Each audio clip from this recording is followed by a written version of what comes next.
This is the Lone Crater YouTube. We hope this video helps. You need to act safely and quickly. Power down the laptop, unplug it, and remove the battery if possible. Once done, ground yourself by touching a metal surface and place the machine on a flat, static-free mat. Grab a small flat tool or plastic spudger, tweezers, and a soft cloth. Start with an inconspicuous key at the edge to test how it releases.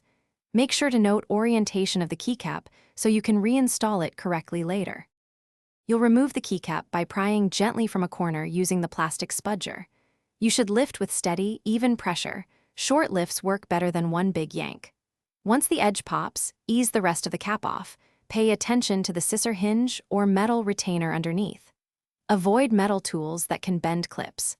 When the cap comes off, place small parts on a cloth and photograph their orientation so you remember how they fit when reassembling. You'll clean the exposed area with compressed air and a 70% isopropyl swab, then let it dry completely.